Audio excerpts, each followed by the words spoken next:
Hello and welcome to Get Better, a show about two longtime friends trying their best, growing up, and hopefully getting better. I'm Zach Johnson. And I'm Sam Cherry. Hey Sam, how are you? Coming at it with a lot of energy. Yes, lots of energy. High kicks, high spins. So here's what I will say. High kicks, double jumps, spins, ollie, vert, Christ air. I feel like we're getting to a different game. I don't know if how much you've seen of like TikTok videos, but every once in a good while I'll just see like 18, 19-year-olds and they are doing gymnastics like in the middle of the street. They're just like doing backflips and somersaults and all sorts. And it looks so cool and so like awesome that I can't do it. I'm too late in the game. I'm well over a decade past my prime of learning this skill. Almost literally like you're not a 17-year-old girl. Like you're not going to be able to just like learn gymnastics for TikTok. Yeah. And it's really frustrating because, you know, these people are just flipping and dipping like all over the street. And it's like, what? Like, why didn't I learn how to do that? It's inspired me. It's inspired me so much to teach have my kids go to a gymnastics thing. Sure.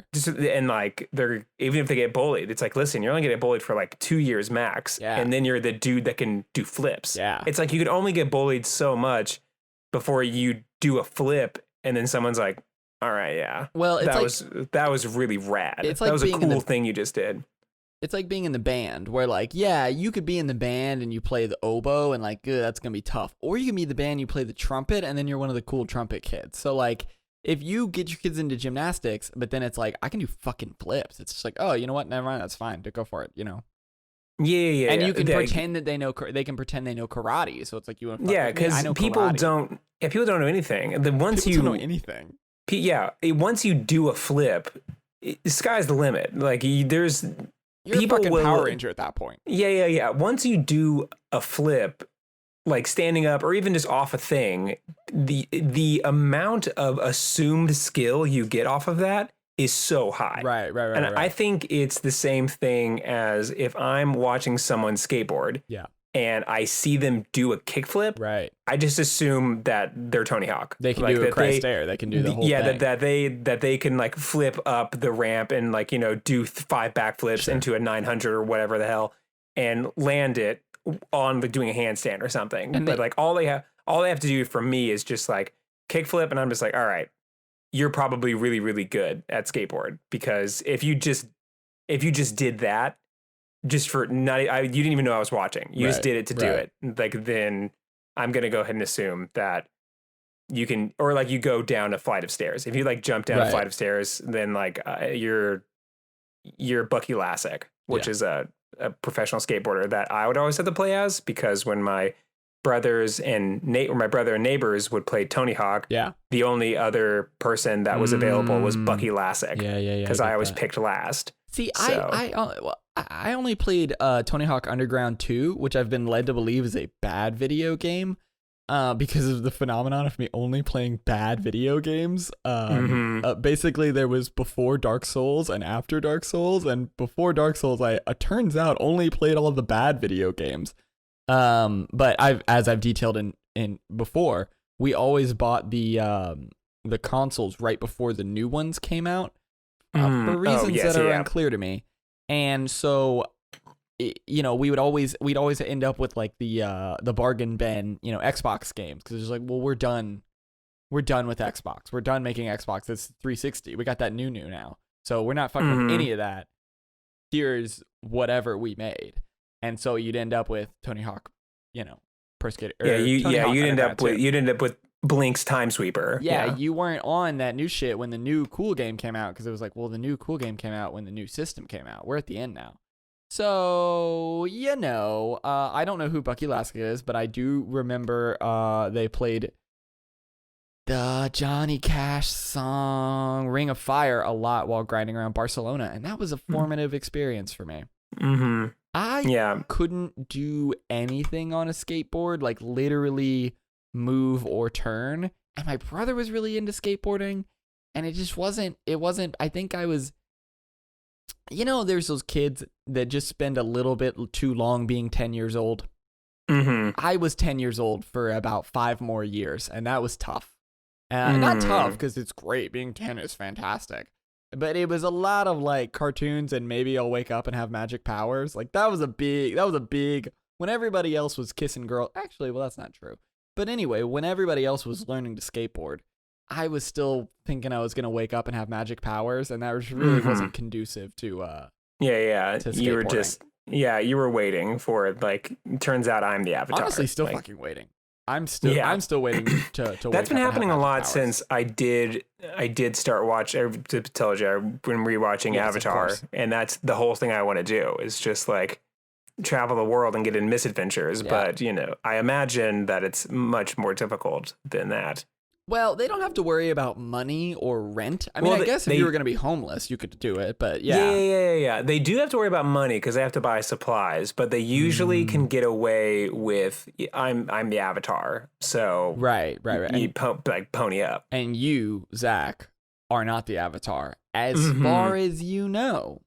As far as I know, what fucks you up is that every magic power story aimed at preteens are like, and then you turn 12 and get your magic powers. And I think that's what fucked me up, was then I was like, at 10, it was like, yeah, but 2-3 more years and I'm gonna have magic. Yeah.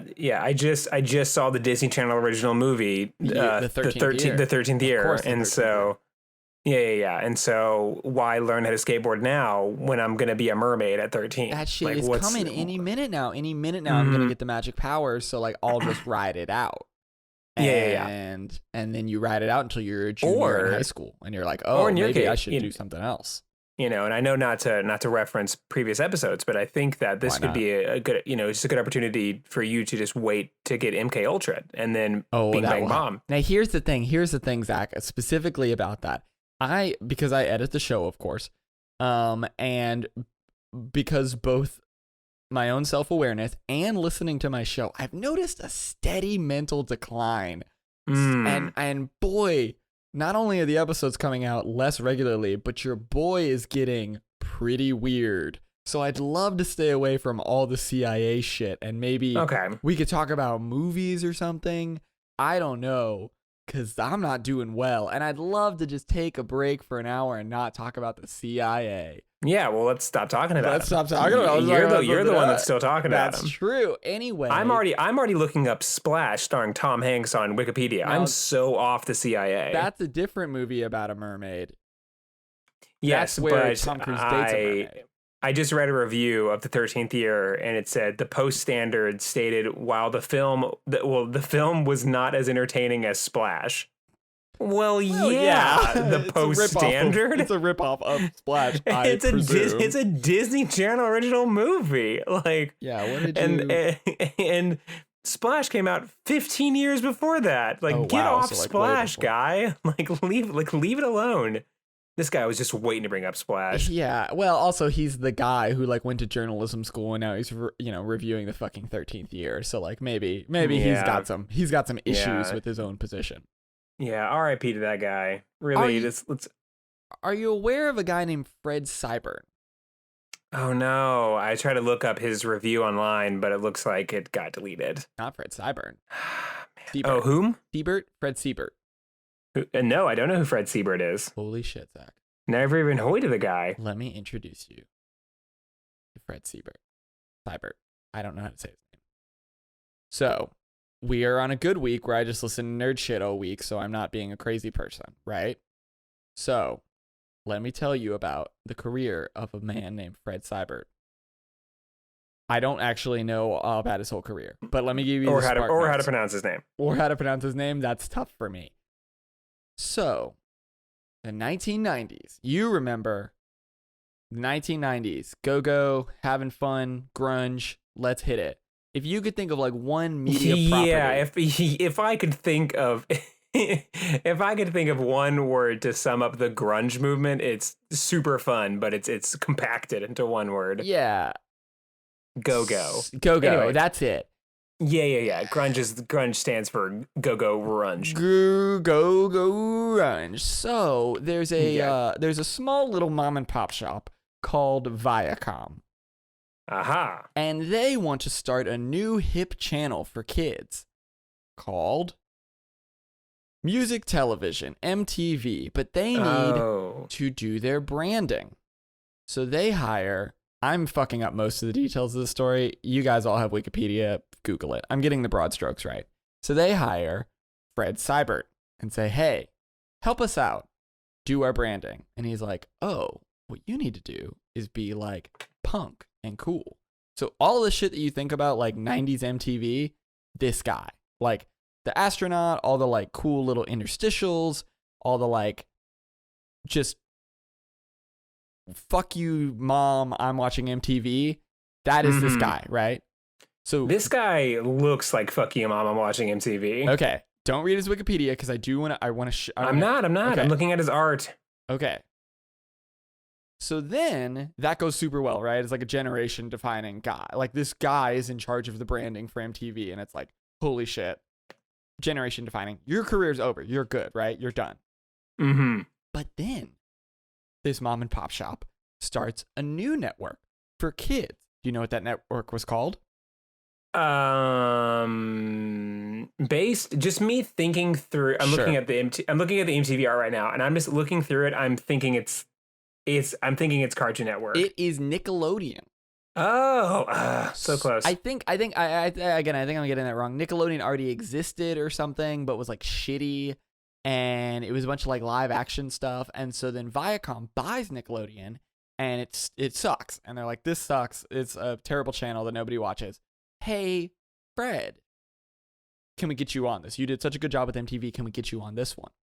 And so then Fred goes over there and starts a little program called the Nicktoons, where he brings on Ren and Stimpy, Rocko's Modern Life, and Doug as like their first programming block. That seems more in line with this art style. Yes, and he's got that like 90s MTV energy, and he's like, oh, we'll just bring that to Nickelodeon and like whenever people talk about like, oh, 90s Nick cartoons, he's not making them, but he is the guy who's like bringing these creators in, giving them a chance to do whatever the fuck they want. And I don't want to totally get into the cartoon history thing of it, but like the 80s, it's all toys, it's all garbage cartoons like He-Man and Thundercats and Transformers, like they're trash that are just made to sell toys.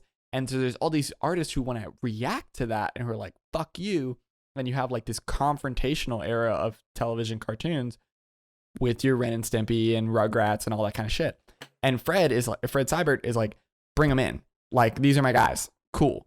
And he starts Nicktoons, which again is this 90s generational defining block of television. Like now again, this is coming from someone, Sam, me, who is like defined his life by watching TV. Well, I mean, like, you know, people are inspired by like the culture, and like I think there's like so much of what art looks like is from this time, right? And I mean, and just when you think about when people talk about like growing up in the 90s, like yeah, Nirvana, yeah, Tupac, got it. It's not but you know what I mean. Like they're, you know what I mean. Fuck you. Yeah. But I mean, MTV and I mean Nirvana, whatever. Anyway, MTV and for kids slightly younger, like Nicktoons is such a big part of that. So again, your dude is done, right? He's got nothing left to do. He doesn't have to. He has defined a generation. Oh, and shit! Then, should I get a Reptar tattoo? And then Turner Broadcasting is starting a new experimental project aimed at children, and they're like, we want our own network, so they start Cartoon Network. Oh, okay. Oh, well, and they say, you were geez close. Louis. And then they say, hey, my boy Fred, do you want to pop over here for a minute and help us out? And he starts the What a Cartoon block, where you get Dexter's Lab and like all of that first generation of 90s Cartoon Network cartoons, like when you like Cow and Chicken, all that shit is all from, because What a Cartoon was like a block of shorts.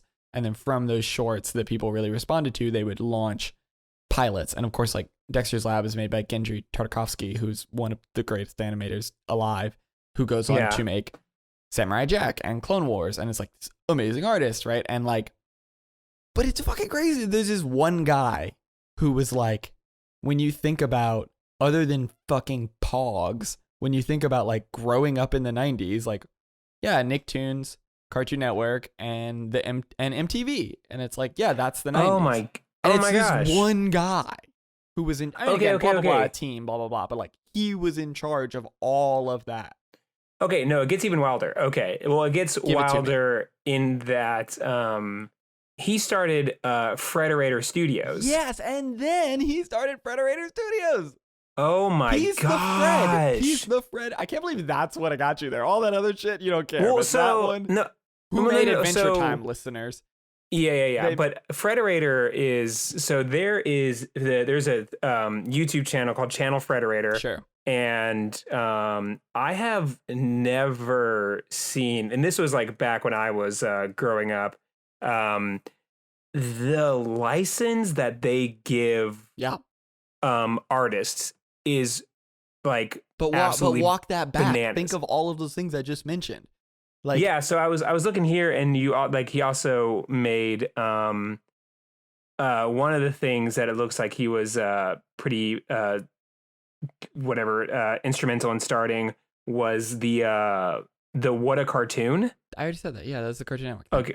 Yeah, but like What a Cartoon is just like they would just find amazing artists and just be like, just do it. Like that's where Seth MacFarlane from Family Guy got his start, and just like so many others, just because they just like gave them so much creative license to just do whatever they wanted.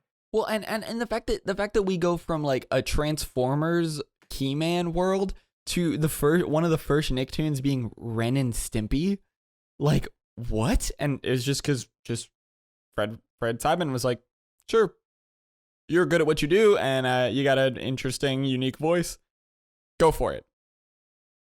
And like all of that shit is so just, but it's just like this. And then we talk about stuff like Flapjack and like, oh, there's this one cartoon that all of these great artists come from. But like to see walking back that like, okay, yeah, but really when we see the sea change in, animated television, it is the 90s. Like you have a real dark period in the 80s where everything is garbage. And then there's like, if you're looking, let's pretend we haven't talked about this guy. You see like, oh, but in the 90s, you see What a Cartoon and Nicktoons really expand what we can do. And that inspired a whole generation who are now making some of the best cartoons ever. And like also the Toonami anime boom like affected so many people so much and like changed how Western animation even tells stories because anime was such an influence on current creators, blah blah. But all of this, I mean, again, there's huge teams and blah blah, and there's all these people, but like this one guy, it's just crazy to me that it's not just the two cartoon things, but it's also the branding for MTV, which was such a culture. Like you can't talk about the 90s without talking about MTV. And it's a guy who was like, yeah, what if we just let cool people do cool shit? And which is so different than like, what if every episode Optimus meets a new Zeep Zop who we can sell at Toys R Us? You know what I mean? Like, this is Bladatron and he's coming to stores near you. And like, this guy was like, what if we did something different? And now it birthed what I think is the best time of television animation. We can talk about something different. I just kind of I had that in the can. Yeah. No, I'm absolutely amazed that because the thing that I was referencing was my first. I mean, obviously, there's like there's the big name stuff that is established with Fred. But one of the things, the reason why I was so astounded by he was the founder of and creator of Fredinator, was there was this internet thing that I looked up just now, and it's so Channel Frederator would just give this incredible license to its creators that I did not think was like possible. Right. Where you could very clearly see the voice of the animator and the creator through the entire process. And it just seemed like they were just given a blank check to do whatever they wanted. Right. And the one that was like the most influential to me growing up was this thing called the Meth Minute. And it was this artist named Dan Meth, and he made 39 shorts. And each of the shorts is like 3 minutes at max. And they are just bananas. I've never heard of this. They are absolutely bonkers. And just like each episode was just a sillier and weirder concept. And it didn't seem to even like announce itself. It was just like, hey, everyone, this is what's happening. Get on board. And you're, as the audience, you're like, okay, like, here we go. Like, stop motion music video with real watermelon singing a song called Watermelon Nights. I guess so. Or everything like, I'm seeing says the Meth Minute 39. Have I? Yes, the Meth Minute 39. That's it. Okay. And so it was 39 shorts. That's why it's called Meth Minute 39. I thought I was only seeing the last episode. I now realize that that's silly. I was like, where's the Meth Minute 38? I want to watch that one. No, I see. Yeah. So just incredibly weird stuff. And it was like, this came out in 2007, which was like before YouTube is what it is today. And when this was YouTube launched. Yeah, this was like back. Yeah, this is back in the days for a younger audience where YouTube, in the before times, the way before times, and we're going to sound like old fogies right now, but yeah, you used to have to go to other streaming sites to see videos, and they were garbage. There was one that I went to. Let's see if I can. It was basically like everything was pre-Reddit. And you were trying to find where the videos were. I'm going to see if this one that I used to go to is actually still available. I used to always look at it was a site called Albino Black Sheep, and I'm now wondering, I hope it hasn't turned into a porno site. You know, you got to always worry with these. It's like, I remember watching funny videos on there, and also like Homestar Runner and whatever, but I'm like, yeah. Did that turn into like a porn site? I hope not. I want to see if E-Bombs World is still around. I don't know what that is. E-Bombs World 100% had. E-Bombs World was like, it had a bunch of Flash animation, stuff like that. And it was just like, they had creators like doing their own thing. And they had a bunch of, as I expected. Okay, so E-Bombs World, when I searched it on Google, it was still available. And I was like, there is absolutely no chance that this website is still surviving today without pivoting to a BuzzFeed model. Sure. And just as I expected, total BuzzFeed model. It's like 34 rude Karens that you need to see right now or whatever. And yeah, that I have to click on it because I need to see it. I've actually maxed out on rude Karens. I'm probably good. Albino Black Sheep does still exist. It's not a porno. It's just Flash animations and Flash games and a tab called music. Don't want to click on any of the music. Super Mario Brothers Dirty Remix. Nope. Goodbye. Okay. Anyway, that used to have a lot more videos and different kind of videos. And now it doesn't. Oh, whack. Oh, you know what? I remember why I always went to that website, because that's where they had clips of Celebrity Jeopardy. The SNL skit. I don't like SNL. I've never liked SNL. It's just, I don't think it's funny, and their skits are like 5 minutes too long. No one's asking for my opinion on SNL, but I don't like it. Anyway, except this one set of skits that I always thought played and was so funny, which is, and again, it might not be, this is just childhood memories, was Celebrity Jeopardy, where they would always have Sean Connery on as one of the I don't know, somebody playing Sean Connery, but you know what I mean. Mm-hmm. And I would fucking watch it twice a week. I would watch every episode twice a week. It was so funny to me, and but for some reason I could only find them. And that's that thing, like we talked about like weeks ago, where I was like, how did I find music? Like, how the fuck did I find this website and find Celebrity Jeopardy? Who knows? Yeah. But like somehow I came across it, and I used to spend so much time just sitting there clicking on these little individual little videos that you would have to like search and scroll through lists, and a different time, a pre-algorithm time. Yes, one of those. I do wonder what it's like to be in the internet age now, but you know, that's not for us. So, do you have a second thing? Oh, I haven't got any more Script Doctor. That's fine. We need more bits than that. Yeah, we need more bits. We need more bits in Script Doctor and Eddie Murphy shit. What's it called? The other one, I don't know. Oh, it was Disbelief. Yeah. Can we talk about how? Can we talk about what's the deal? Can we talk about what's the deal with suspension of disbelief? What's the deal with? Okay. I don't know. I'll be honest. Maybe you understood this when we were doing the bit, and I didn't. But I think from the tape that neither of us understood it. Although I could be wrong. We talked for a long time about suspension of Oh shit! I just remembered the other thing we need to talk about. Good, we're good for the rest of the episode. Don't sweat. We're good. Thanks, good Lord. So fucking good. We talked about suspension of disbelief, and I was trying to riff on the common phrase suspension of belief, which of course is not the fucking phrase. The phrase is suspension of disbelief. And I thought we were riffing off of the original phrase until I heard someone say it in real life and realized, oops, I'm a fucking moron. I knew what was happening. I did not. I thought it was so funny. I didn't at all. It was like I knew to not correct you, but I was aware. I just thought it was because you kept being like, "What does that mean?" You kept saying what it was. Look, here's the thing. It is well stated in the canon of the show that I'm fucking dumb, and so it was not that. It's not like it doesn't go against my character arc to like fuck up some normal shit people know. Anyway, the second thing I want to talk to you about, Sophie, my wife. And I don't think so. We're going to get takeout, and while we're waiting for takeout, I look over at the TV, and ESPN is on, and it's on two different TVs. Now we have talked, of course, about now in the now times.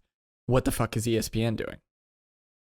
So one, I don't really think about it, and I see it. I'm like, oh, okay, yeah, they're playing basketball. That makes sense.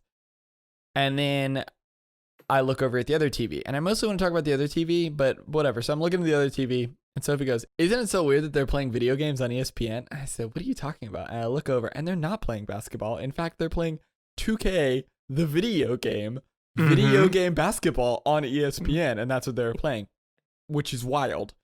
Yeah. The more important thing is what was going on the other screen is they were playing the movie Air Bud. They were playing, we had two different ESPN channels on, and they were playing guys playing 2K and the movie Air Bud. And I was trying to explain to Sophie that there's not a rule that says a dog can't play basketball. And so which there isn't. Which there is not, which is the premise on which every Air Bud movie is based. Yeah. In like following that kind of ideology, like why stop at a dog? You know, like don't have a dog. Like there's also no rule that says a crocodile can't play basketball. And my friends at ESPN contacted me and they said, "Sam, we're running out of fucking Air Bud movies. Why has it got to stop at basketball?" Which of course we know it doesn't. But let's actually do a quick search of what can Air Bud play. Exactly. And why has it got? You were raising a great point. Why does it have to stop at dogs? What are other sports that other animals will play? Now, I of course might let me just throw some of these out there. Golf. Yeah. Great, right? Crocodile playing golf. He'd do great in the water traps. Is this exactly? Anything? And I've seen like Happy Gilmore. Exactly, which I haven't. So I don't know how to riff off of that, but I'm sure that there's a crocodile joke. Yeah, you haven't seen Happy Gilmore? No, I've seen Billy Madison like 47 times. Oh, okay. Well, I'm a Billy Madison kind of guy. A crocodile, I'll tell you what, there's not a joke. A crocodile features heavily in the plot. I haven't seen the movie. Okay. I've seen Groundhog Day. Is it similar? It's also a golf movie.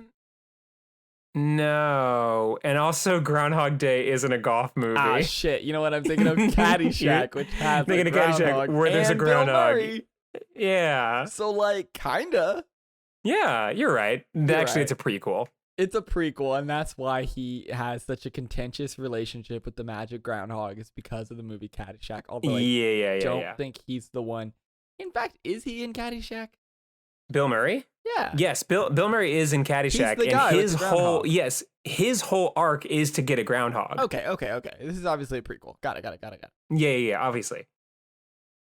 Now boxing okay, so is right out. Obviously, boxing. There's well, no, so here's the, no. Well, I think for the no. There is, and Okay. what you're saying, what I'm saying is this. I've seen Kipple. I don't think there are jokes. Go ahead. So you've taken the rule that a dog can't play basketball. There's not a rule that should be says seen as a Mad Lib. It is an X can't play I see. X, an X can't play Y. So therefore, Okay.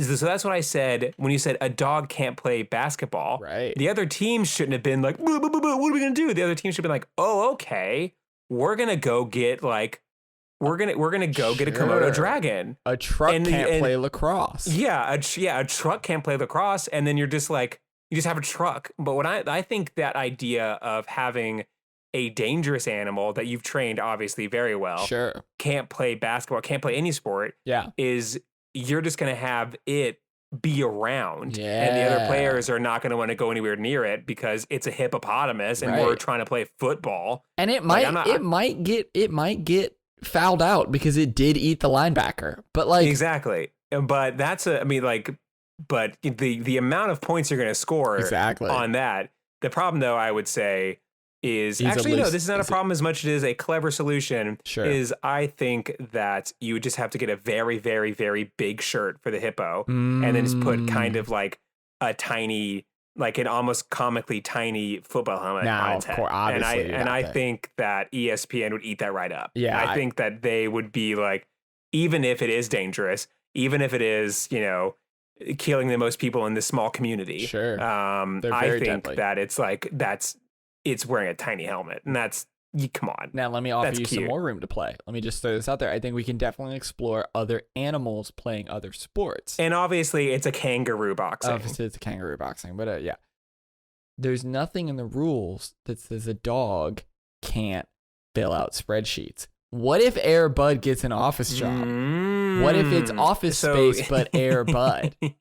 So you're Office pitching Bud. like I wanted to have be the same Air Bud Yes. from the first movie, Same dog, or yeah. maybe from all the same dog from all the movies, and like that is him going through like midlife crisis. Okay, he has a little Yeah, he has championship like trophy sitting on his yeah, desk. he has like a trophy, and he has like his pictures or whatever with him and the team. and but he like tries to do another sport, like because he's won the Right. basketball tournament, He's on the he's won the intramural team for the volleyball, he's won the office. whatever, but he has like a dark story where like he played some sport, Yeah, and he's like, man, if coach just put me in, Yeah. Or he was playing pickup basketball because it's his love, and he tore his little dog ACL and he couldn't make it in the Yeah. big game, and then the scouts weren't there and he couldn't go on to play college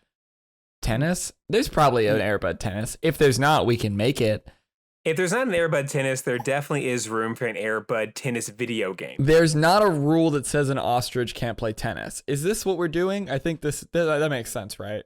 Yeah, no, I think like if you follow that rule, the other teams are they did not understand what was happening to them. Now, if 'Cause, they showed up and they're like, "Oh, you've got your Air Bud, cool. We've got an orangutan." Yeah, That's what you're so saying. and guess what? Our orangutan is gonna be He's got thumbs. like he's gonna be playing some pretty intense defense And now it's on street- that dog over there. It's street ball. Like he's a loose cannon, but like he Yeah. knows how to play ball. Yeah, he's like, and in the locker room, he is not a good presence. No. He does not show up to practice on time. He is not putting in the work. Very low basketball IQ. But the dude can dunk, so like But he is not he's not coaching the younger players. He's No. not doing good stuff. But man, oh man, if you need a rebound, do not even look any further. the orangutan's got it. Yeah, he will climb up the tallest player, and guess what? Now we have an even taller, tallest shit. player. And you know what? Wasn't there? Sponsored by Tang. Oh no! I think Sponsored by Tang. I think we accidentally just pitched a movie that already exists. What? How? Tang the movie? Dunks Ahoy? No, I think I'm fairly certain that there is a movie about an orangutan that skateboards. Fuck. Oh, And you know what? I think there is. And if there is a movie about an orangutan that skateboards, then you know in your heart there is a movie about an orangutan playing basketball. At least. If you've gotten to skateboard, you've meandered into basketball at some point. Look, you just don't you don't start at skateboard. Well, here's the thing. There's a long tradition of trying to get monkeys to do stuff for some reason in Hollywood films. I'd like to draw your attention to. Do you know this? Let me just send you a photograph in the robot and let you really marinate on that. But there's a long tradition in Hollywood of saying, yeah, but what if a monkey did it? So maybe they just were like, we could literally train an orangutan to skateboard. So why don't we just do that? Click. I'm just going to give you a second on that. Just enjoy that little morsel. Okay. What is this? Yep. What is this? Could you tell the audience? Just read. I would like you to read the text and describe what you're looking at. Maybe describe what you're looking at and then maybe read the text. This is horrifying. Yeah, it's pretty bad, huh? Okay. All right. So what I'm looking at is a man with an orangutan on his back. And the orangutan is like in full view. I can see everything. I can definitely tell it's an orangutan. It's a monkey, but sure. It's a monkey. They're different, Zach. Yeah. But the orangutan is wearing a shirt. Mm-hmm. But that is not the most shocking thing really about the picture. issue. The most shocking thing is the orangutan is wearing a horrendous mask. What is it even a mask? This it's mask, a human man. No, it's a human man, and this okay, so this mask looks like a puppet that Jeff Dunham would make. Yes, it's very Jeff Dunham. And I'm pretty sure that this is what, like, they threw this away because this idea went to hell, and then Jeff Dunham went down there and got it. Yeah. And then brought it back with the invention of racism. Sure, which is what he's real good at. I've also decided that this picture is going to be the cover art, so everyone is also looking at this picture. Yeah. Okay. Well, here's the thing. For context, but feel free to describe it some more. The tweet says, "The Empire strikes back. No joke. The Empire team initially hired a trainer and a monkey to hold a cane and play Yoda." Yes, originally Yoda was going to be played by a trained monkey in a horrible human man mask. Yeah. For some reason. This is the second fucking movie. The first one, I get it, whatever. VFX, they couldn't figure it out. You were shooting in Tunisia. You didn't know how the robot kept breaking down. Whatever, George Lucas, I fucking get it. It's your first movie. This is the second one, though. Like, yeah. This has got some real prequel energy. And anyway, I love it. I just want to share that with you. I want to share this horrible human mask on this tiny monkey. And so that's why I think the skateboarding movie about orangutans has less to do with what would be the most compelling movie for an orangutan to play a sport in and more with like, I bet we could actually teach this monkey to do this thing. You know, what's even more horrifying about this is that, we were saved from always having to have a monkey play Yoda, but also at the same time, can you fucking imagine? Just to get that call to be like, hey, as it turns out, the monkey's not going to work out. Actually, thank you so much for training him and getting him to this state. And the guy's just like, oh, well, are you guys just going to cut that out of the picture? And it's like, oh, no, we're going to have it. And it's going to actually be even more involved than when you were doing it. Do you remember do you know about the fucking Muppets? So here's unfortunately what has happened. Number one, I'm worried you don't know what an orangutan is. But number two, there is a movie called MVP. And it's most valuable primate. And yes. It is a monkey and not an orangutan. It is brought to you by the Air Bud Company. But it's actually the sequel, MVP 2, the one most vertical primate. tight. Yeah, Is the sequel to MVP 1, Most Valuable Primate, where he does play hockey. Dude, it's a chimp. It is a hockey chimp, and not an orangutan, but still pretty fucking wild. Oh my gosh! Now MXP is about a snowboarding chimp. Also, Most Extreme Primate. In Most Extreme Primate, it is also followed by Spymate, which is where the monkey is a spy, like a sort of Cody Banks 3. Spymate. The monkey is a spy. I'm a little overwhelmed by this whole series, and now I am just gonna have to take a. Now there's a movie called Monkey Up. Am I losing my? I think I'm losing my mind. I think that's happening. I've had a psychotic break. There's a movie called Monkey Up, and all I can see is how are you finding these so fast? I'm in IMDb, and there's a tiny spider monkey, and he's in a suit, and he's got sunglasses. But also, there's 2 other little spider monkeys that are in like little clothes, and then a spider monkey that's dressed like Dolly Parton, and they're in a sports car with balloons coming out the back, but they're also flying through the air. Zach, what the fuck did I just say to you? What's happening with Monkey Up? I'm not okay. This came out in 2016.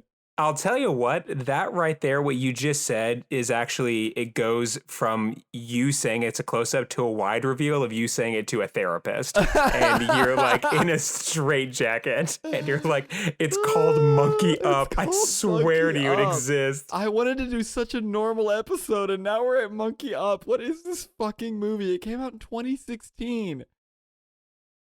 It's a monkey in a sports car and his wife, I assume. Maybe they're domestic partners. I don't know. She's dressed like Dolly Parton, and that's confusing. And also, their sports car is in the fucking air. Why is it called Monkey Up? I need a minute. Yeah. Okay, wait a minute. So this is made by the same people that did Air Bud, which is great because I think, it's only a matter of time before they get sent to jail for all their crimes. They did Air Buddies, which is definitely a crime. I would like to get back and read you the premise of the movie, but yeah, go ahead. I really think that, there's only so many animal movies you can do before, someone goes like, all right, guys, we're getting into animal abuse territory. Sure.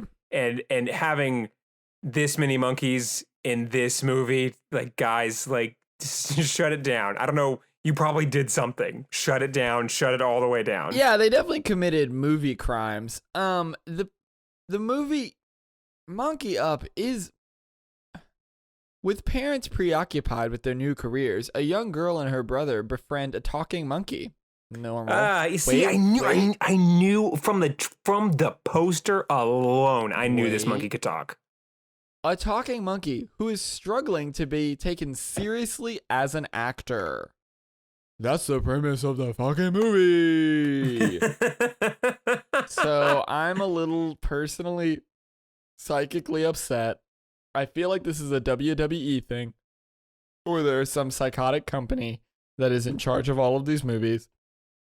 And we talked about that. We talked about that as well, where this is great. I think that this is the only natural direction that this could go, because we spent the beginning of the episode talking about a creator that pushed the medium forward in a way that was for the betterment of like an entire art form. Yeah. And we have this other company, which I'm going to look up right now. I'm on the Air Bud series Wikipedia. They're trying to push the medium of film so far backwards before it was ever invented. Yeah, so I think what they did was they just like were trapped in a World War III bunker. Sure. And all they could watch was old vaudeville movies starring animals. Yeah. Or like animals doing silly things, or just bears in tutus. They only had animal-based things, and then they were just like, guys, this is what we're gonna do. Yeah. And you know what? I can't put my finger on it, but I bet that the same people that are doing this have had their hand in Beverly Hills Chihuahua. Oh, this feels as well as Cats versus Dogs or whatever that movie was called. Remember that movie, Cats versus Dogs? See, I feel like that's. I would not put Cats versus Dogs in the same. Wow, Monkey Up doesn't even have a wiki. That's tough. Monkey Up. I think movie it's the company of Monkey Up is very slowly and like they're gonna start rapidly now deleting everything that has any relation to it, so that way when people hear this they're gonna take us away. All the it came out in 2016. How's there not a fucking Wikipedia about these people? I just want to know filming and production. Who? Okay, because here's the thing. There is part of the trailer. It is the monkey, and he's got a real shit-eating grin, and he's in a parachute holding a Red Bull. So, like, what am I? Monkey Up Business Monkey is one of the names of the videos. I need to know who these people are and what they did and where and how I can send them to jail. I'm gonna have to call MTV back and say, I'm sorry, and not MTV, ESPN, and be like, I'm sorry, I can't help you on this. I've got other shit I gotta deal with, and it's the Monkey Up people. Yeah, we have got, because it says it's made by the same people that made Air Bud. So what company is making Air Bud? Who are these people? Why is the Air Bud logo on it? And why are they so afraid to cowards to put on their wiki who they are, like what their company is and how to find them to bring them to justice. Okay, Rotten Tomatoes. I guess I'll click on this. 40%. Honestly, that's way higher. That's really good. That's really good. For what? For Monkey Up. For Monkey Up got 40%? And an audience score of 60. Maybe it's good. No, it isn't. Maybe it's good.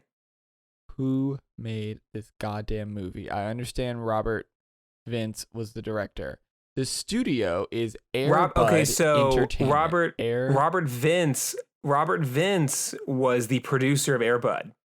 Air Bud Entertainment is the studio, and they have a Facebook page but no website. That is not a good fucking sign. With Air Bud Entertainment, sorted by popularity.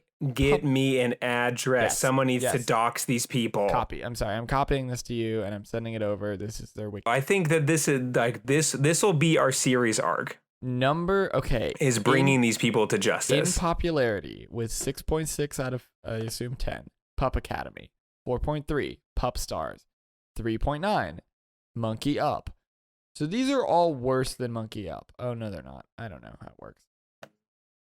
Pup Stars Christmas. What the hell? Pup Star World Tour. Pup Star Better 2 with the number 2 together. That's nothing. And there's only 7 of these. That cannot be correct. Who is keeping full company info? I have to get IMDb Pro to keeping tabs on these people? Who the fuck are these monsters? Where is Robert Vince right now? Where? And the crimes that he has committed. Robert Vince is he is slowly but surely like he is making his way to South America where he will not have to answer for his crimes. All right, I'm on his filmography: Pup Academy, Pup Christmas, Pup World Tour, Pup Better Together, Pup Star, Monkey Up, Russell Madness, Super Buddies. I assume that's where it is where all the buddies do get superpowers. Oh, hey, and he also Robert Vince also directed Most Valuable Primate. Yeah, this seems to be his sort of main deal. Yeah, this is... Oh, hold on. He did do Tomcat Dangerous Desires, which looks like a spicy movie. Also, Anything for Love, that seems like your classic 90s weird teen comedy. Damn, he is like... Bulletproof Heart. Dude, from 2003... He made... From Most Extreme Primate on, he has... Okay, he only produced from Air Bud. Jesus.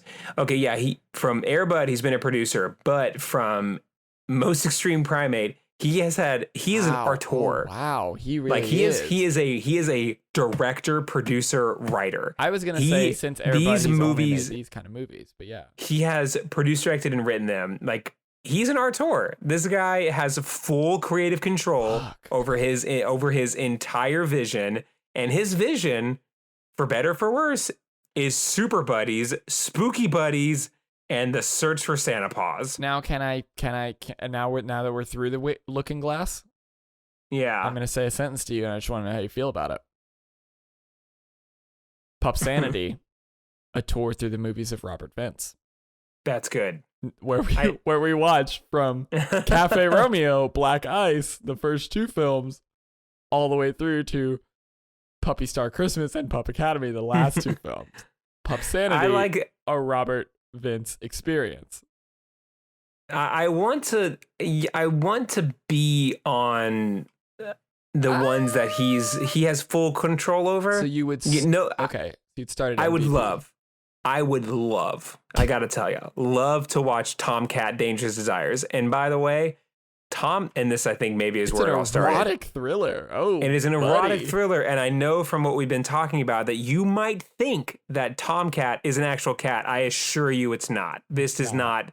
Because when you first said Tomcat Dangerous Desires, I was like, if I look at this and I see a cat, I'm going to lose my mind. He also did Underworld, but not that Underworld, a different Underworld. Yeah, I saw that. Oh. And it looks like... I think I need to have a Robert Vince experience. That's probably not a good idea. And it looks like all of these movies are being produced by Disney. Yeah. Like up until the point of 2019 where he has Pup Academy, Puppy, whatever the hell, Get Better Together, that Disney has a whole budgeting section for these direct-to-DVD dog movies that they're just letting this guy have free reign over. And he has made a movie from 2016 on, movie every year. And I imagine that the only reason he hasn't got one now is because of coronavirus. But I guarantee you there's going to be some like Dr. Puppies. I mean, after even then, this. he only took the year off in 2014 and 2007. Like, he has made a movie every year in 1994. 91, here's the thing 92, about that. 93, 95. I mean, he's only skipped 3 years between 1991 and this year. Holy Dude makes movies. Not good movies. This guy, but he makes movies. He is out here in these streets. He's got that Air Bud money. For real, that might be it. Maybe he has like some dark desires that we're going to find out. Like, we're going to dig too deep and we're actually going to meet this guy and he's going to be some creepy weirdo. Or he'll be the sweetest man alive. Yeah, I mean, he does make movies about puppies. Like, he can't be that bad. Or the worst. Those are the only 2 options. Is he's really nice or he's the worst person. But let's imagine that he's great. Before Vince launched his directing career, he ran Keystone Entertainment. What is Keystone? I don't know. And he produced, co-wrote, and directed more than 33 films. I think those are the films that we're looking at. Oh, okay. I thought that before all this, he's got some dark filmography. Yeah, I mean, listen, he produced Tomcat, Dark Desires. He's trying to tell us something. I am surprised every week at the twists and turns that this show goes on, and I will tell you that the Robert Vince Wikipedia is one of the strangest, and that's saying a lot, one of the strangest turns that we have made so far. Yeah, this one, I don't know how exactly, I could not trace it back, but I feel like we're being led. I do want to see Spymate, because it is a monkey that is a cop and also has a banana for a gun, and so I do want to see. I mean, that's funny. Like, yeah, that's like funny. guys, we can make fun of this dude all day and night, but come on. He has a monkey. He has a banana for a gun. Oh no! Wait a minute. See, I saw Chestnut Hero of Central Park, and I thought, oh, this is another one. And then I saw the thing, and it was like 2 orphan girls, and I was like, oh, wait a minute. Did he like take a diversion? No. They adopt a Great Dane. Got it. Yeah, okay, cool. I'm gonna say I don't think Chestnut was the name of one of the animals. I don't know. Or one of the people. The Duke is about a dog that becomes a Duke. Yeah. Hoods is his independent film right after Air Bud, and it is definitely the one I'm the most curious about. Like, wait, which one did you say? Hoods. It's the movie is right before he started getting all that Air Bud movie money. Yeah, it was the same What year though as Air the Bud Golden Retriever, so I fuck? think that this was his last Let me read you the plot for this fucking movie. This is Hoods, the 1998 independent film that was produced by our boy, Robert Vance. Angelo, together with a group of 5 other people, is ordered by his father, an Italian mobster, what? to kill the son of an enemy of his, who has destroyed one of his buildings with a bomb. The problem grows bigger when they discover that the person they have to kill is really a 9-year-old. Okay. Produced by Robert Vance. I'm not gonna lie to you. When you said Thought it the was a problem dog? grows bigger thought when it they was a discover dog? that the person they have to kill is Thought it a was monkey with a banana Yeah, for a gun. with a banana for a gun. I know. I honestly, person- while I read ahead and I still thought that's where it was going. The person they have to kill is really MVP, most valuable primate. It is Air Bud Golden Receiver, the movie where Air Bud plays football. You know, I'm looking at this. Okay, World Pup, where he plays, where he does play soccer, and like all third movies in a kids trilogy, he does have kids. 7th Inning Fetch, where he does play basketball. Oh, so Strikes Back is where he plays volleyball. And then I think we're done. And then Air Buddies, Snow Buddies, Space Buddies. Okay. So really, we got a lot of, to get back to our premise, we have a lot of room to work within the Air Bud franchise. He doesn't play golf. He doesn't play tennis. Oh, that was it. Yeah. He doesn't do curling. There's a lot of room. He doesn't do NASCAR, and NASCAR's getting a lot of press Holy recently. Shit. You're right. There's not a rule in the book that says a dog can't play NASCAR. I literally, I guarantee that every sport now is like, you're not going to get us. They have a rule that's like no dog or like butterfly, whatever. Nothing can play this sport that's not a human. I for real think that if we went through all the steps, got the dog a driver's license, and did the whole thing, there's not one semblance of a rule in NASCAR that a dog can't be a NASCAR driver. They don't give a shit. Here's the thing. I feel like what we need to do is get in contact with our boy, Robert Vance, and get some of these projects rolling. I think we got a lot of room here. I think we can really do something great. Dog playing NASCAR. Alligator playing tennis. Hippopotamus playing that's true. Badminton. Any of these. That's There's true. Not a rule that says they can't. if anything, dog is an accountant. All of those are good ideas. I think that we maybe have to come to him from a point of view of just like, hey, like, listen, Robert, huge fan of all your stuff. I really love it. Genuinely. But I think that you have to hand off the reins to the next generation of filmmakers, because I really feel like you're stagnant. Like, you can definitely tell that you are getting stuck in the same patterns. It's always dogs. It's always conventional animals. And we are living in a very non-conventional time.